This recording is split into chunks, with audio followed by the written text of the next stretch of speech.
রাসূলুল্লাহ বলেছেন আমার উম্মতের মধ্যে দুইটা দল হয়ে যাবে। সূরা বলেন কয়টা? রাসূলুল্লাহর উম্মতের মধ্যে দুইটা দল হবে। এক দল হবে ইসাবাতান মিন উম্মতি আহরাজাহুমুল্লাহু মিনান নার, যেই ব্যক্তি আল্লাহ এবং তার রাসূলকে সন্তুষ্টি করার জন্য হিন্দুস্তানের বিরুদ্ধে যুদ্ধ করবে। রাসূলুল্লাহ ঘোষণা করেছেন তাকে আমি আল্লাহ আর রাসূলুল্লাহ ঘোষণা করেছেন আল্লাহ তাআলা তাকে জাহান্নাম থেকে পরিত্রাণ করে দিবেন। সুবহানাল্লাহ। একদল। এবার বলা হচ্ছে ইসাবাতুন তাগজুল হিন্দ, যেই যুদ্ধটা হবে সেটা হচ্ছে হিন্দুস্তানের বিরুদ্ধে যুদ্ধ। শুধু তাই নয়, আরো বলা হচ্ছে ওয়া ইসাবাতুন তাকুনু মা ঈসা ইবনে মারইয়াম, এই যুদ্ধটার নেতৃত্ব দিবেন স্বয়ং ঈসা আলাইহিস সালাম। সুবহানাল্লাহ বলেন। আমরা যারা মুসলমান আমাদের বিশ্বাস হচ্ছে ঈসা আলাইহিস সালামকে কাফেররা কখনো হত্যা করতে পারে নাই, বরং ঈসা আলাইহিস সালামকে আল্লাহ তাআলা আসমানের মধ্যে তুলে নিয়ে গেছেন। সুবহানাল্লাহ। ঈসা আলাইহিস সালাম আসমানে আছেন, তিনি আসবেন, এটা আমাদের বিশ্বাস। এবং কোরআনের আয়াত এটাই বলে ওমা কতালুহু ওমা সালাবুহু ওয়ালাকিন শুববিহা লাহুম। আল্লাহর কোরআনের আয়াত বলছে ঈসা আলাইহিস সালামকে কাফেররা হত্যাও করতে পারে নাই, শুলিতে চড়াতেই পারে নাই। সুবহানাল্লাহ বলবেন না? হযরতে ঈসা আলাইহিস সালাম তিনি আগমন করার আগে দাজ্জাল পৃথিবীর মধ্যে আগমন করবে। দাজ্জাল পৃথিবীর মধ্যে আগমন করার পরে কিছুদিন দাজ্জাল থাকবে, তারপর ইমাম মাহদী আলাইহিস সালাম আগমন করবেন। কিন্তু ইমাম মাহদী আলাইহিস সালাম দাজ্জালকে হত্যা করতে পারবেন না। দাজ্জালকে হত্যা করবেন হযরতে ঈসা আলাইহিস সালাম।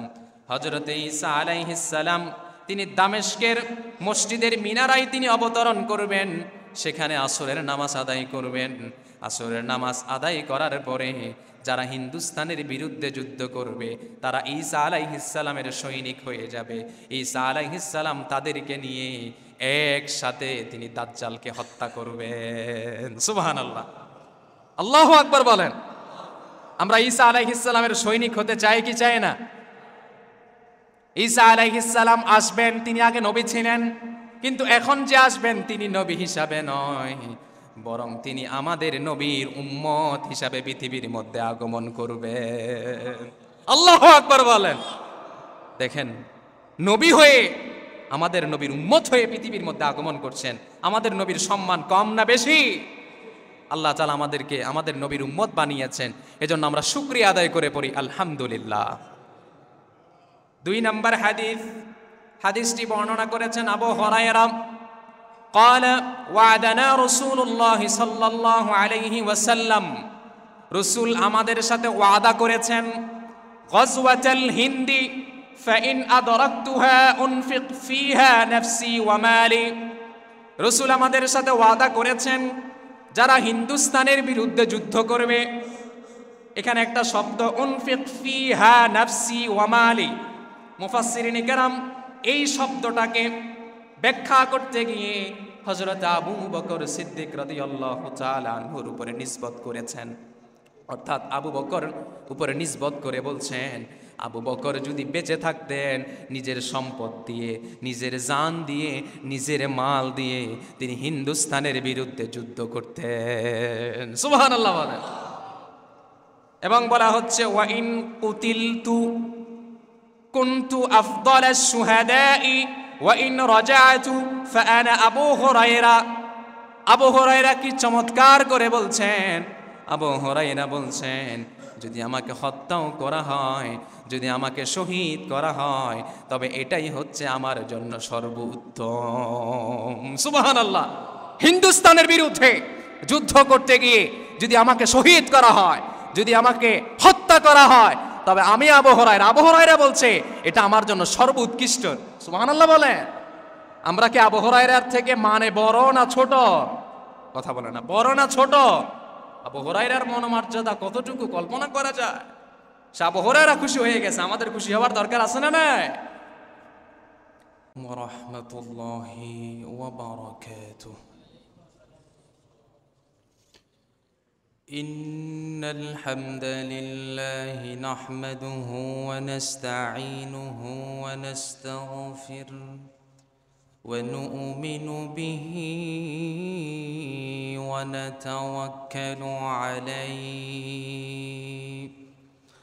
ونعوذ بالله من شرور أنفسنا ومن سيئات أعمالنا من يهده الله فلا مضل له ومن يضلله فلا هادي له ونشهد أن لا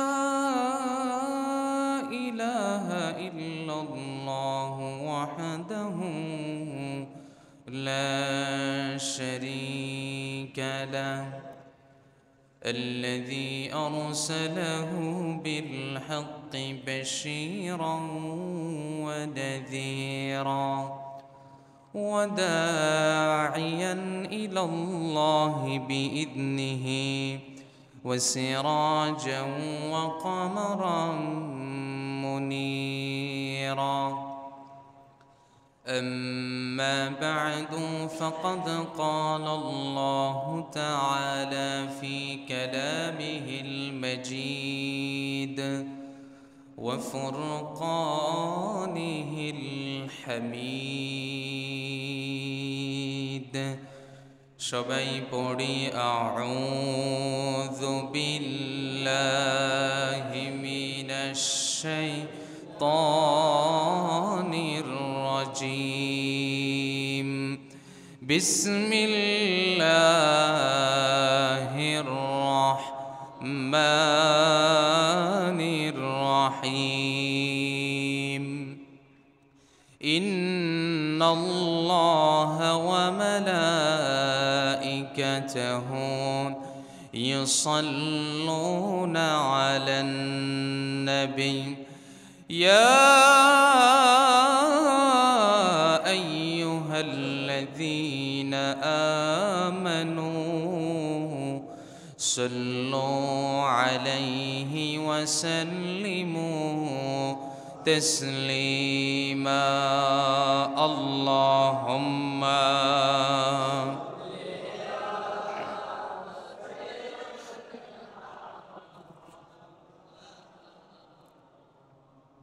وعلى آل سيدنا مولانا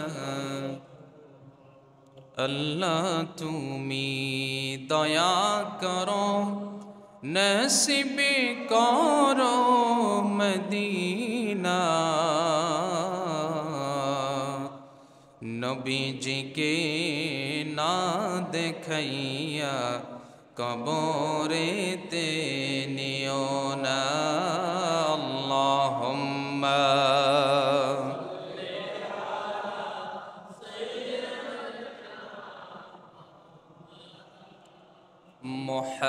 মুহাম্মাদ ওয়া আলা আলি সাইয়্যিদিনা মাওলানা। উপস্থিত সম্মানিত শ্রদ্ধেয় মুসলিমুন মুমিনুন মুত্তাকুন মুসল্লুন ভাই বন্ধুগণ, আমার অত্যন্ত শ্রদ্ধেয় মুরব্বিয়ানি আযম, সমবয়সী যুবক ভাইয়েরা, স্নেহের ছোট ভাইয়েরা, সর্বোপরি আমাকে যারা শুনছেন, আলোচনার প্রারম্ভিকতায় আমরা সবাই আমাদের সৃষ্টিকর্তা আল্লাহ সুবহানাহু ওয়া তাআলার দরবারে শুকরিয়া আদায় করি, যিনি আমাকে ছেড়ে ফেলে দিয়ে উচ্চ কণ্ঠে তারাজ কণ্ঠে রবের শিখানো ভাষায় আমরা সবাই বলছি আলহামদুলিল্লাহ। লক্ষ কোটি দুরুদ এবং সালামের হাদিয়া পেশ করি আমাদের নবী মুহাম্মদুর রাসূলুল্লাহ সাল্লাল্লাহু আলাইহি ওয়াসাল্লামের রওজা আতহারে। আল্লাহুম্মা সাল্লি ওয়া সাল্লিম وبارك على نبينا وسيدنا وحبيبنا ومولانا محمد সম্মানিত আমার প্রিয় ভাইয়েরা, আপনারা সবাই কেমন আছেন? আমাকে আপনাকে যিনি ভালো রেখেছেন তিনি কে? কে ভালো রেখেছেন? আবার খুশি হয়ে বলি আলহামদুলিল্লাহ।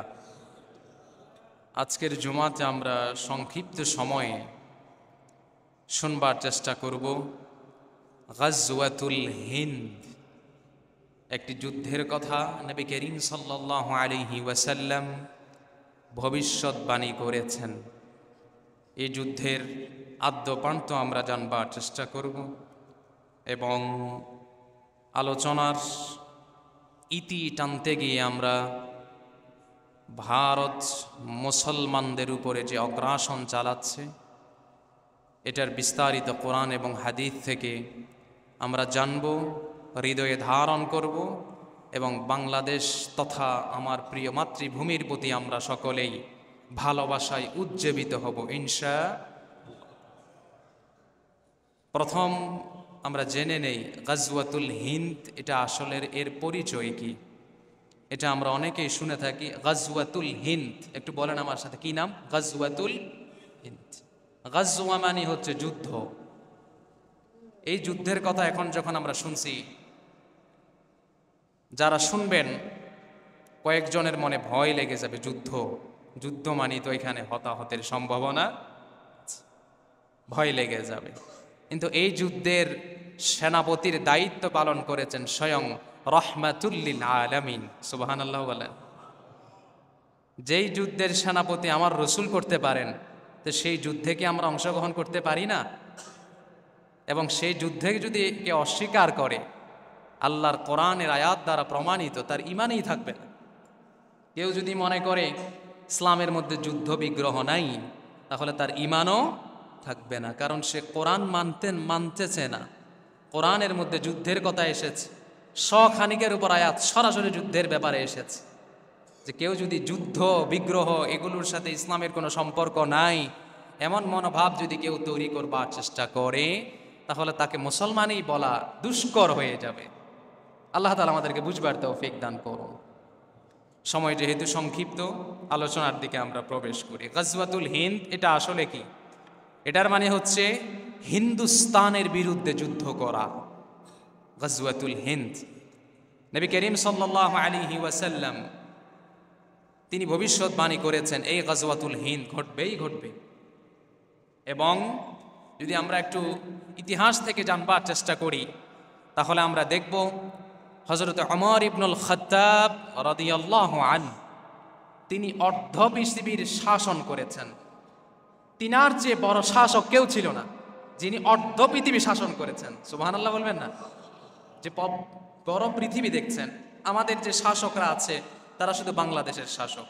ভারতের যিনি শাসক আছে তিনি শুধু ভারতের শাসক। যিনি সৌদি আরবের শাসক আছেন তিনি শুধু সৌদি আরবের শাসক। কিন্তু ওমর তেমন শাসক নয়। ওমর ছিলেন পুরা অর্ধ পৃথিবী শাসক, ছিলেন সাইয়্যিদুনা ওমর ইবনুল খাত্তাব রাদিয়াল্লাহু আনহু। সুবহানাল্লাহ বলেন। সে ওমর ইবনুল খাত্তাব রাদিয়াল্লাহু আনহু, তিনার একটি ইচ্ছা ছিল যে তিনি সারা পৃথিবী শাসন করবেন ইসলামের দ্বারা, কোরআনের দ্বারা। কিন্তু তিনি সময় পান নাই।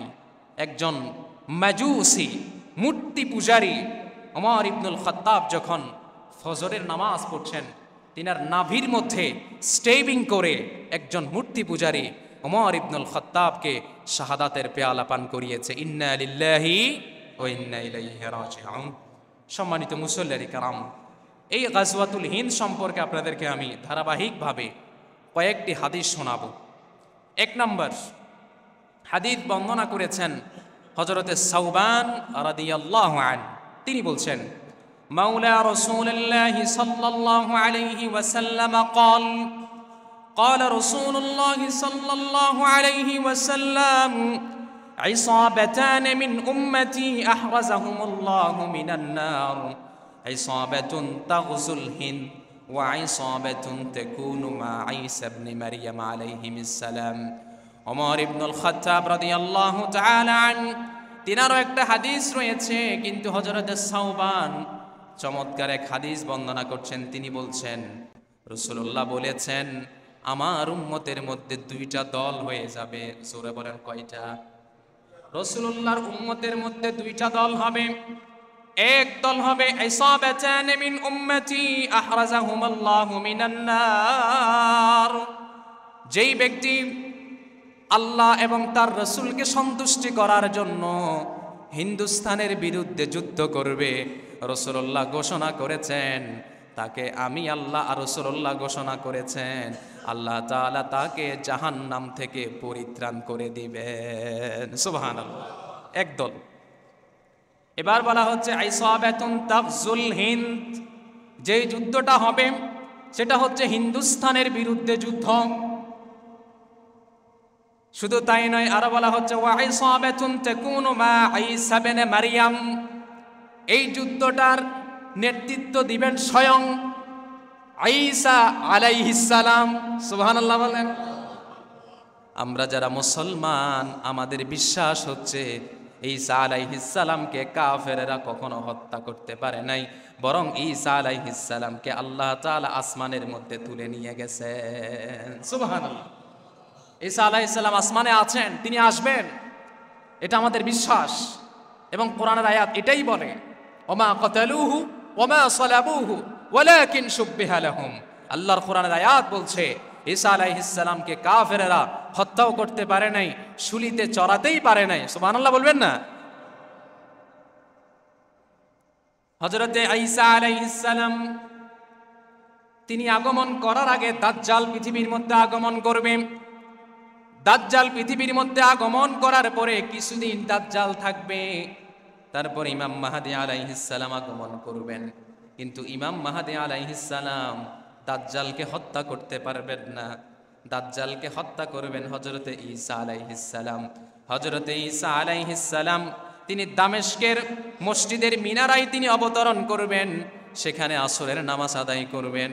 আসরের নামাজ আদায় করার পরে যারা হিন্দুস্তানের বিরুদ্ধে যুদ্ধ করবে তারা ঈসা আলাইহিস সালামের সৈনিক হয়ে যাবে।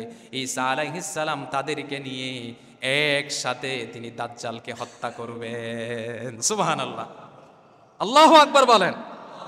আমরা ঈসা আলাইহিস সালামের সৈনিক হতে চাই কি চাই না? ঈসা আলাইহিস সালাম আসবেন, তিনি আগে নবী ছিলেন, কিন্তু এখন যে আসবেন তিনি নবী হিসাবে নয়, বরং তিনি আমাদের নবীর উম্মত হিসাবে পৃথিবীর মধ্যে আগমন করবেন। আল্লাহু আকবার বলেন। দেখেন, নবী হয়ে আমাদের নবীর উম্মত হয়ে পৃথিবীর মধ্যে আগমন করছেন। আমাদের নবীর সম্মান কম না বেশি? আল্লাহ তাআলা আমাদেরকে আমাদের নবীর উম্মত বানিয়েছেন, এজন্য আমরা শুকরিয়া আদায় করে পড়ি আলহামদুলিল্লাহ। 2 নম্বর হাদিস, হাদিসটি বর্ণনা করেছেন আবু হুরায়রা। قال وعدنا رسول الله صلى الله عليه وسلم, রাসূল আমাদের সাথে ওয়াদা করেছেন গজওয়াতুল হিন্দি فإن أدركتها أنفق فيها نفسي ومالي। রাসূল আমাদের সাথে ওয়াদা করেছেন যারা হিন্দুস্তানের বিরুদ্ধে যুদ্ধ করবে, এখানে একটা শব্দ উনফিক ফিহা নাফসি ওয়া মালি, মুফাসসিরিন কেরাম এই শব্দটাকে ব্যাখ্যা করতে গিয়ে হযরত আবু বকর সিদ্দিক রাদিয়াল্লাহু তাআলা আনহুর উপরে নিসবত করেছেন। অর্থাৎ আবু বকর উপরে নিসবত করে বলছেন আবু বকর যদি বেঁচে থাকতেন নিজের সম্পদ দিয়ে, নিজের জান দিয়ে, নিজের মাল দিয়ে তিনি হিন্দুস্তানের বিরুদ্ধে যুদ্ধ করতেন। সুবহানাল্লাহ বলেন। এবং বলা হচ্ছে ওয়া ইন কুতিলতু কুনতু আফদালাশ শুহাদাই ওয়া ইন রাজাতু ফাআনা আবু হুরায়রা। আবু হুরায়রা কি চমৎকার করে বলছেন। আবু হুরায়রা বলছেন যদি আমাকে হত্যাও করা হয়, যদি আমাকে শহীদ করা হয়, তবে এটাই হচ্ছে আমার জন্য সর্বোত্তম। সুবহানাল্লাহ। হিন্দুস্তানের বিরুদ্ধে যুদ্ধ করতে গিয়ে যদি আমাকে শহীদ করা হয়, যদি আমাকে হত্যা করা হয়, তবে আমি আবু হুরায়রা বলছে এটা আমার জন্য সর্বোৎকৃষ্ট। সুবহানাল্লাহ বলেন। আমরা কি আবু হুরায়রার থেকে মানে বড় না ছোট? কথা বলে না, বড় না ছোট? আবু হুরায়রার মনোমর্যাদা কতটুকু কল্পনা করা যায়? সে আবু হুরায়রা খুশি হয়ে গেছে, আমাদের খুশি হওয়ার দরকার আছে না নাই? আরেকটা হাদিস এবার শুনেন, তাও আবু হুরায়রা বর্ণনা করছেন। আবু হুরায়রা রাদিয়াল্লাহু তাআলা অন্য রাওয়ায়াতের মধ্যে বলছেন ফাইন আনা আদরাকতুহু ফাস্তাশহাদতু ফাযালিকা ওয়া ইন আনা ফাযাকারা কালিমাতিন। আবু হুরায়রা চমৎকার করে এই হাদিসের মধ্যে কি কথা বললেন, যদি আমাকে হত্যা করা হয় তারপরও আমি আবু হুরায়রা তারপরও হিন্দুস্তানের বিরুদ্ধে যুদ্ধ করব। সুবহানাল্লাহ বলেন। তিনটা হাদিস গেল। এই হাদিসের ভিতরে একটা কথা আসছে, একটু চমৎকার করে বুঝবেন। ইয়াকুনু ফি হাযিহিল উম্মতি বা'থুন ইলা সিন্দি ওয়াল হিন্দি। একটা হচ্ছে সিন্ধ আর একটা হচ্ছে হিন্দ। বলেন, একটা হচ্ছে সিন্ধ আর একটা হচ্ছে, দুইটা শব্দ হাদিসের শব্দ। এখন সিন্ধ এবং হিন্দ সম্পর্কে আমাদেরকে বুঝতে হবে। সিন্ধটা আসলে কি, সেটা অবস্থান হচ্ছে পাকিস্তানের করাচিতে। সিন্ধ নামক সে স্থানটা হচ্ছে পাকিস্তানের করাচির মধ্যে, এবং সিন্ধ নামের একটি প্রদেশ রয়েছে এবং একটি নদী রয়েছে সিন্ধ নামে। অর্থাৎ এখানের ব্যাখ্যা হচ্ছে, মুফাসসিরিনে কেরাম বলছেন সিন্ধ ত্যাগ করে যারা এসেছে তারা হচ্ছে হিন্দ। সিন্ধ ত্যাগ করে যারা এসেছে তাদের নাম কি? হিন্দ। বলেন না কি কথা, বোঝা যাচ্ছে আমার কথাগুলো? সিন্ধ যারা এসেছে তারা হচ্ছে হিন্দ। নবী করিম সাল্লাল্লাহু আলাইহি ওয়াসাল্লাম খুব চমৎকার করে বলছেন যুদ্ধ করতে হবে দুইটা দলের বিরুদ্ধে, একটা হচ্ছে সিন্ধ আর একটা হচ্ছে, দুইটার বিরুদ্ধেই যুদ্ধ করতে হবে। নবী করিম সাল্লাল্লাহু আলাইহি ওয়াসাল্লাম এটার মাধ্যমে আমাদেরকে বুঝিয়ে দিলেন সিন্ধ এবং হিন্দের মাধ্যমে যদি বিরুদ্ধে আমরা যুদ্ধ করতে পারি, আর যুদ্ধ করার পরে যদি নিজের জান নিজের মাল সব কিছু কোরবানি হয়ে যায়, ওই যে আবু বকর বলছেন এটাই আমার কাছে সবচেয়ে বেশি প্রিয়। সুবহানাল্লাহ। আমার প্রিয় ভাইয়েরা, এভাবে করে নবী করিম সাল্লাল্লাহু আলাইহি ওয়াসাল্লাম অসংখ্য হাদিসের মধ্যে তিনি হিন্দুস্তানের বিরুদ্ধে যে একটি যুদ্ধ হবে সেটার ভবিষ্যৎবাণী করেছেন। আর সেটাকে বলি আমরা গাজওয়াতুল হিন্দ। কি বলি বলেন? গাজওয়াতুল। অনেক মুফাসসিরিনে কেরাম বা অনেক মুহাক্কিক আলেমরা বলেন এই গাজওয়াতুল হিন্দ হয়ে গেছে, ভারতবর্ষে এই গাজওয়াতুল হিন্দ হয়ে গেছে। কিন্তু আমরা এতটুকু বিশ্বাস করি এই গাজওয়াতুল হিন্দ হয় নাই। তার প্রমাণ হচ্ছে নবী করিম সাল্লাল্লাহু আলাইহি ওয়াসাল্লাম যে একটা হাদিসের মধ্যে বলেছিলেন ইসাবাতুন তাগজুল হিন্দ, আমরা দুইটা দলের বিভক্ত হয়ে যুদ্ধ করব। তো একটা দলের মধ্যে নেতৃত্ব দিবেন হযরতে ঈসা আলাইহিস সালাম। তো আমাদের বিশ্বাস হচ্ছে হযরতে ঈসা আলাইহিস সালাম কি এখনো এসেছেন? এসেছেন। দাজ্জাল এখনো এসেছে, ইমাম মাহদী আলাইহিস সালাম এখনো এসেছে।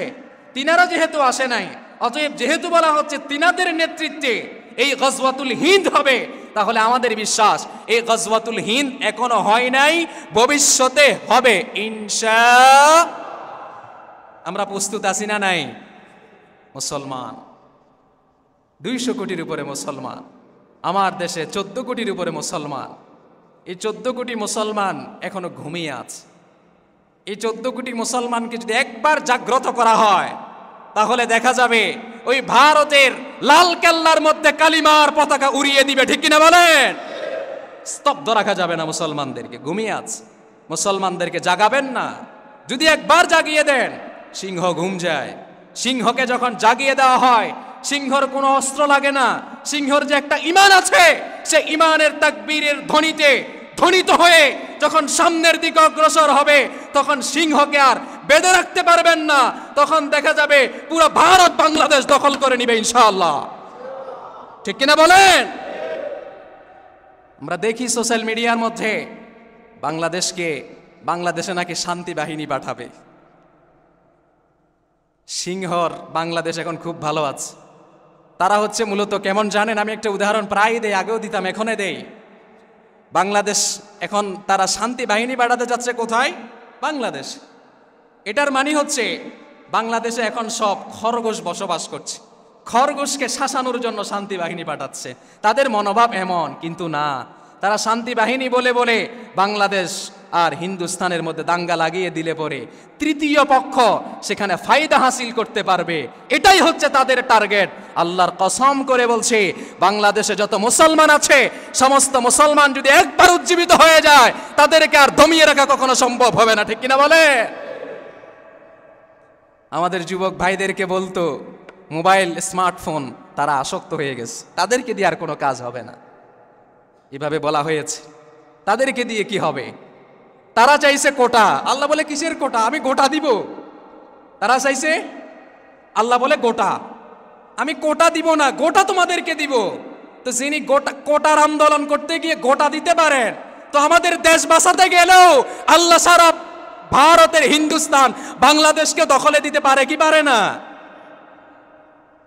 এটা আল্লাহর কারিশমা আমার প্রিয় ভাইয়েরা, এটা আমার কথা নয়। এবার একটু কোরআন থেকে শুনেন আল্লাহ কি বলে কোরআনের ভিতরে।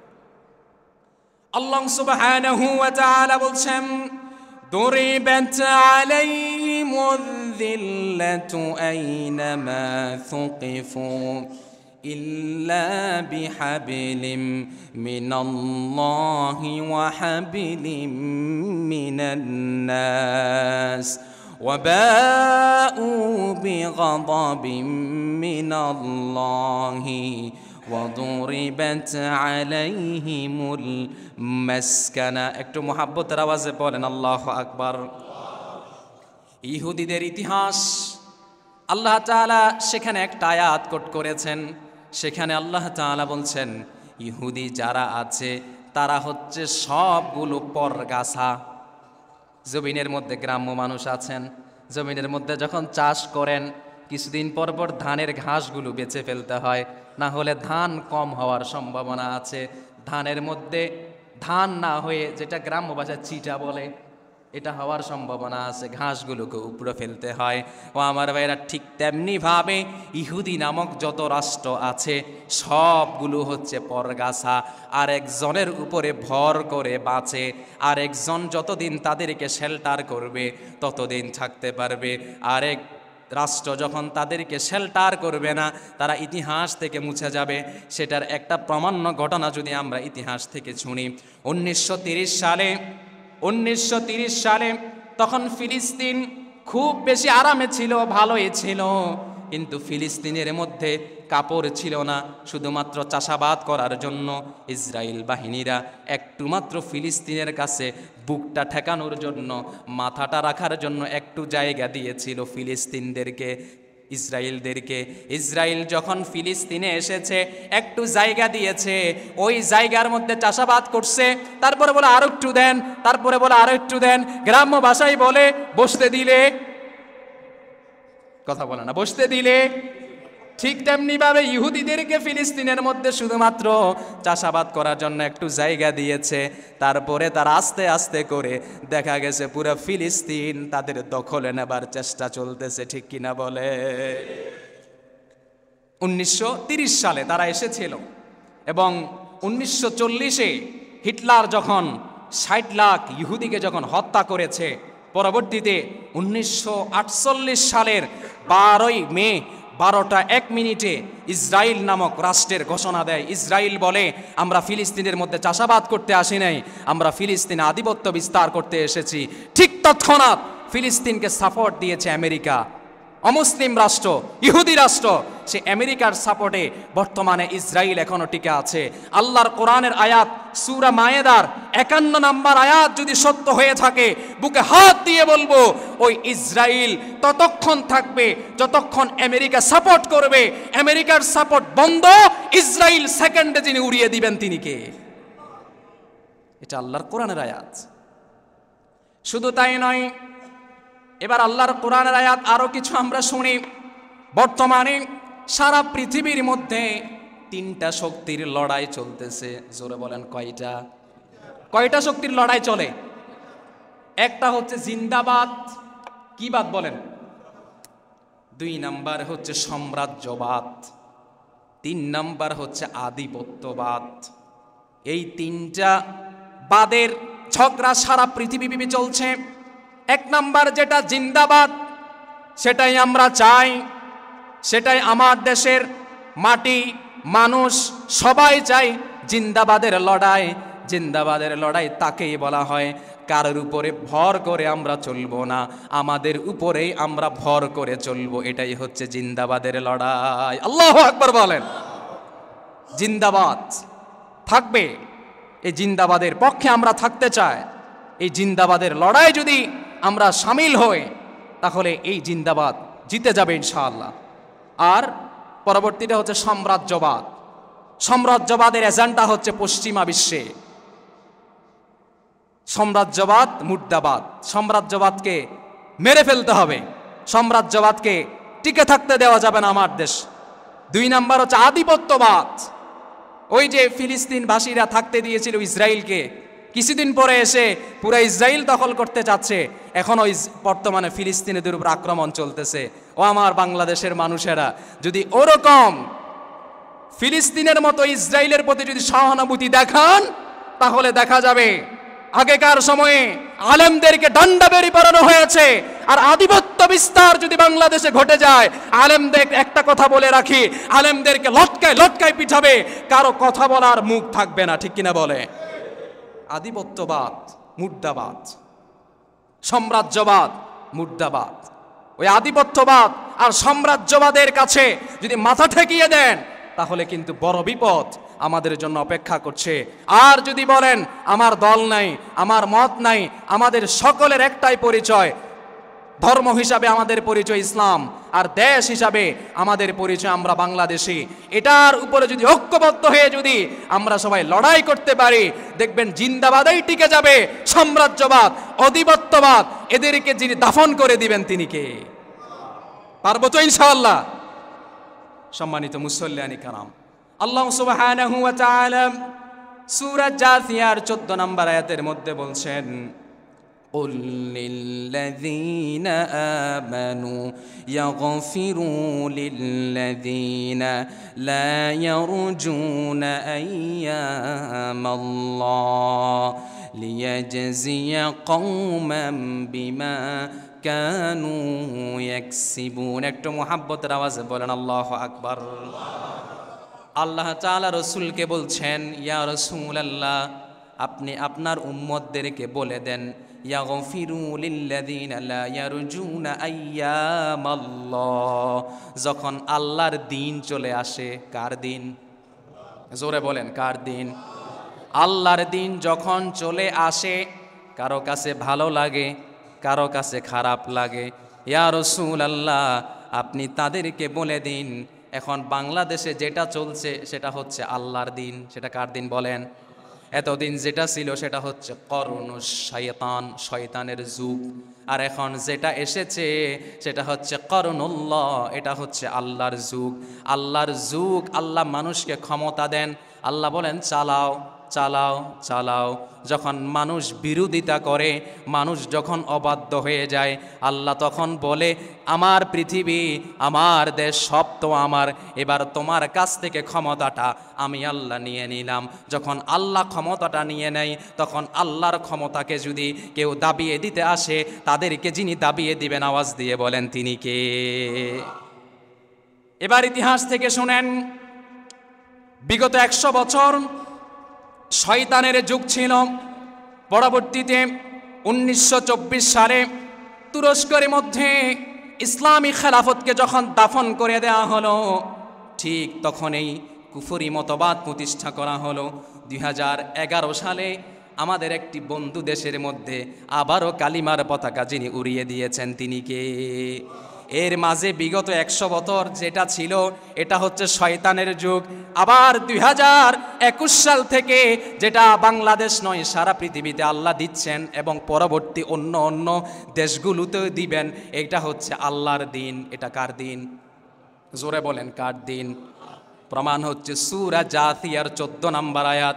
আল্লাহ তাআলা বলছেন আইয়াম আল্লাহ, এখন যেই সময়টা চলছে এটা সরাসরি আল্লাহর দিন। আল্লাহর দিন, আল্লাহ যা মন চায় তাই করবেন। রসুলকে বলতেছেন ইয়া রাসূলুল্লাহ আপনি বলে দিন লিয়াজজিয়া কওমান বিমা কানু ইয়াকসিবুন।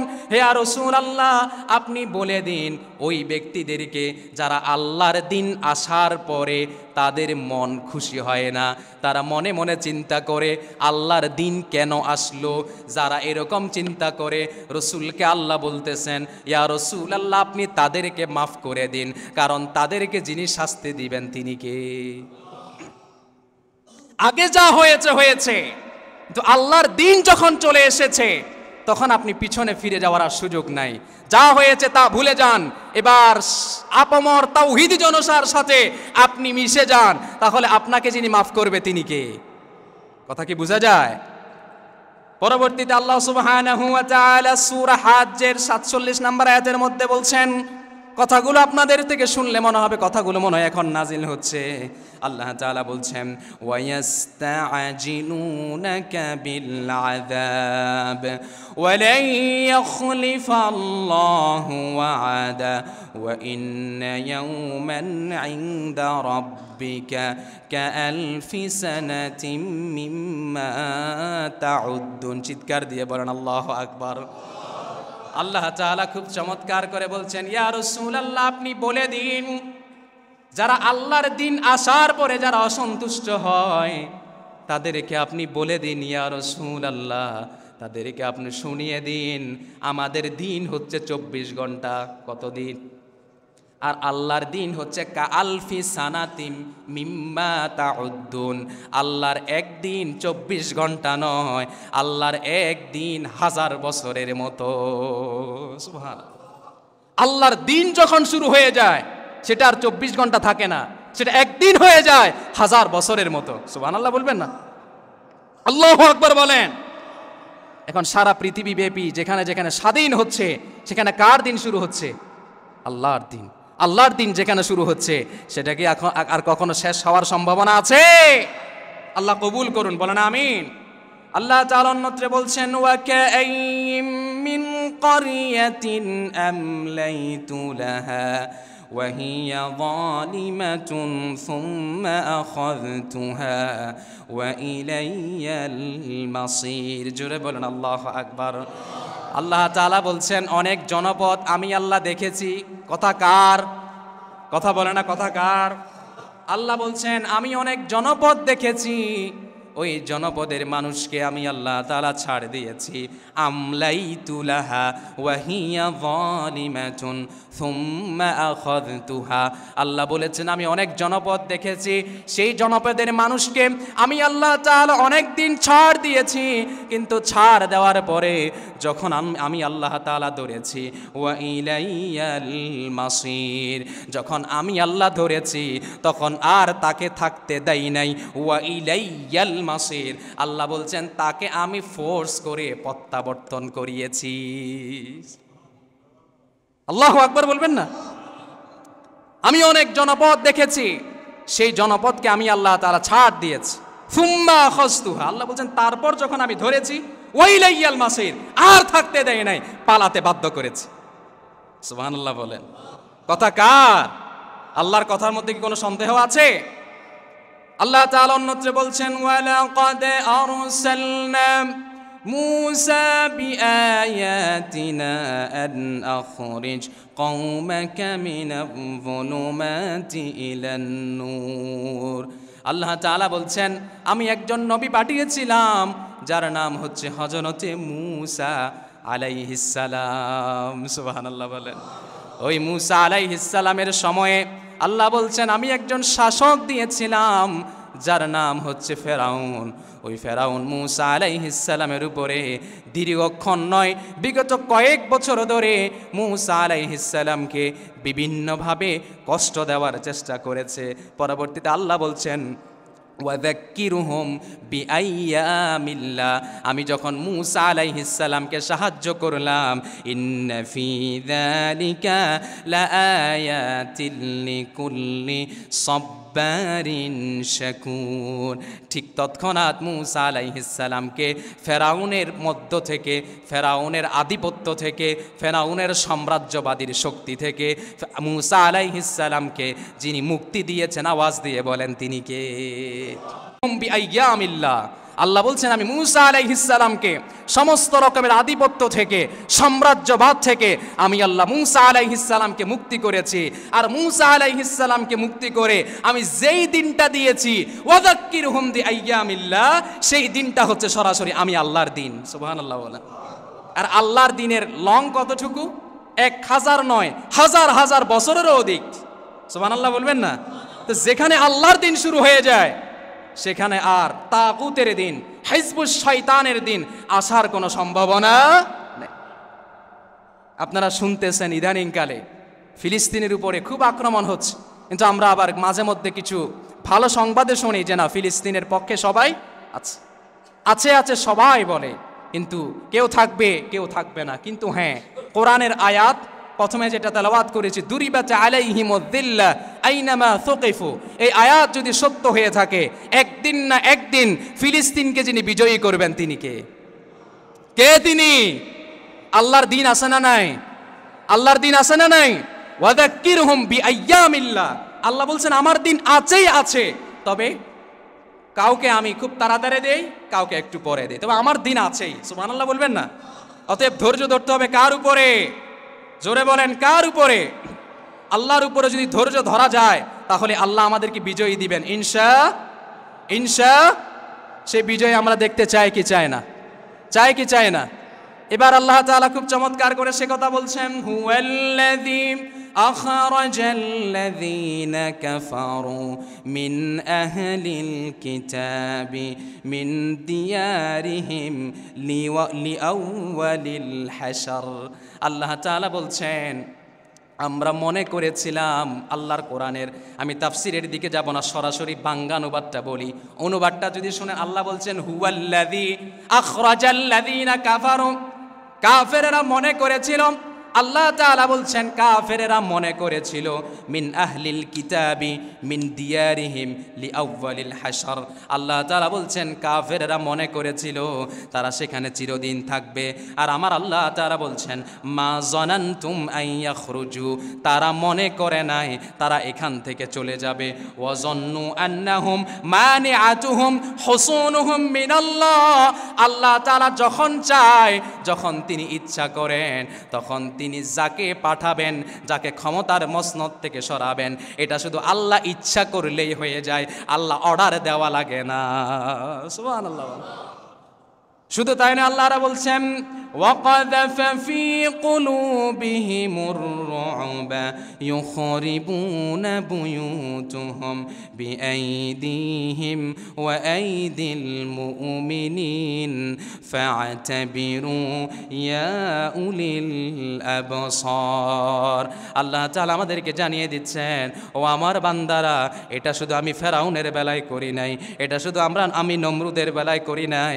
আল্লাহ তাআলা এখানে মাজি নয় মজারের সিগা দিয়ে প্রেজেন্ট এবং ফিউচার এবং বর্তমানেও বললেন, ভবিষ্যতেও আল্লাহ এই কাজটা করবেন, সেটা আল্লাহ আয়াতের মাধ্যমে জানিয়ে দিলেন। ফাতাবিরু ইয়া উলিল আবসার, যারা চক্ষুষ্মান, যাদের কান আছে কিন্তু বুঝতে পারে, অনেকের আছে কান আছে চোখ আছে কিন্তু তারা বুঝতে পারে না।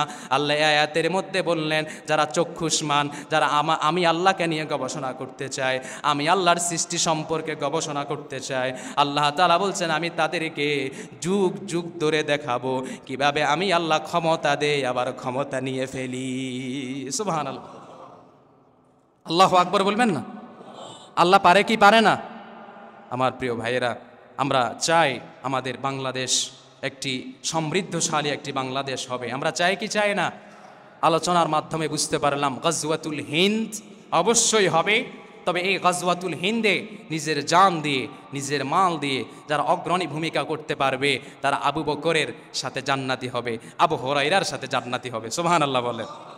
এবং আমরা জানলাম ফিলিস্তিন একদিন না একদিন বিজয়ী হবে ইনশাআল্লাহ। অতএব মনোবল হারানোর কোনো প্রয়োজন নাই, মনোবল রাখার দরকার আছে না নাই?